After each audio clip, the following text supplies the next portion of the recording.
so glad that you decided to come to another session and listen to, our life story is that pain is inevitable, but suffering is really optional. So I heard that when I was taking yoga, and the yoga instructor said that if you are going through some kind of pain as you're being relaxed and breathing and becoming one with your body, then you're not doing it right. What this should be is that you should talk to your body.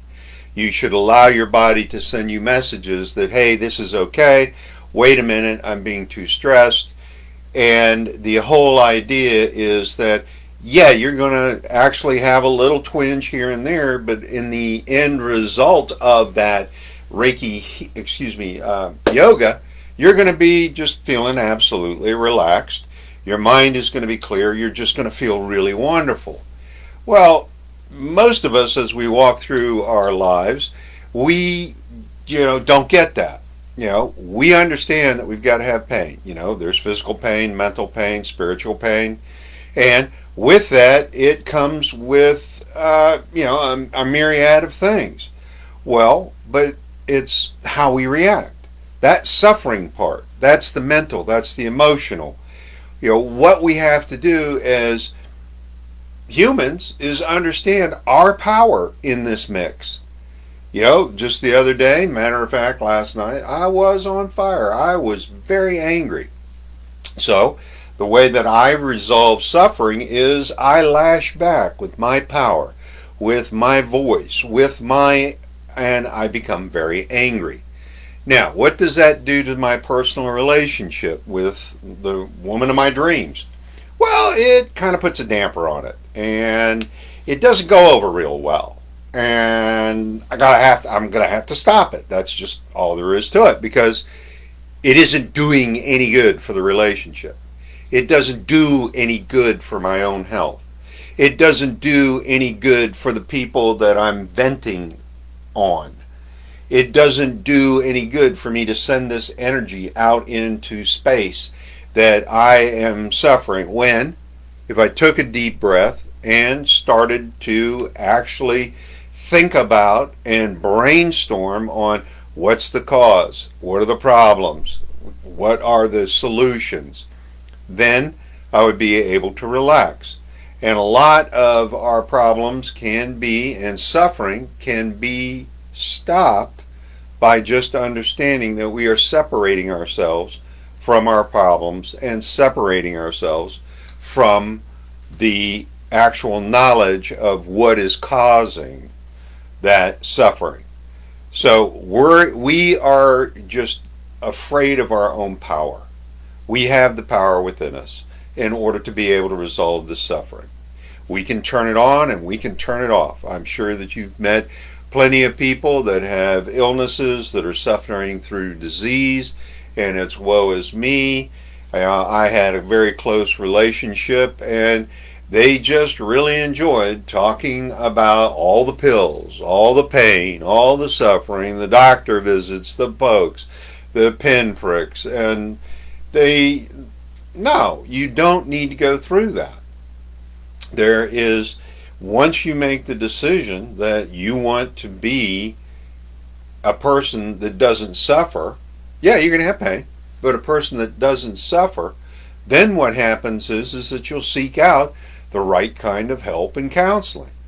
And it's not just mental counseling, it's spiritual counseling, it's physical counseling, it's training, it is working through all of the debris that you've carried.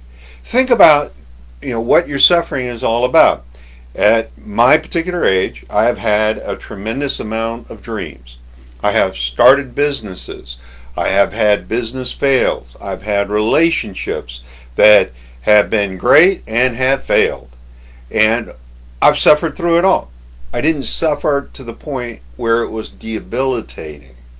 I didn't suffer to the point, and the reason is that I've got a healthy self-esteem. I also have a higher source that I believe in. And I also know that tomorrow is a new day. Suffering through depression is a horrible thing. I've been there. going through depression and understanding the things that cause depression and the spiraling of depression. We don't need to do that anymore. There are plenty of other things and techniques that we can do in order to stop that. You know, we have certain expectations. I have certain expectations of money, of relationships, of my prosperity. When I don't get it, I become angry. Or when somebody interferes with it, I get angry. Well, reality is that I'm not sending out the right message. It isn't going to work. I'm going to have to take a deep breath. I'm going to have to go and get therapy and Reiki healing in order to stop it. Because if it doesn't stop, I'm going to get cancer. If it doesn't stop, I'm going to do prayer in reverse and have it happen in my life. And, you know, it can be cancer. It can be an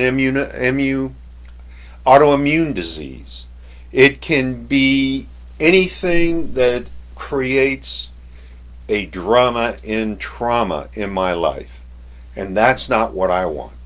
And I'm sure that's not what you want. You want to stop the suffering.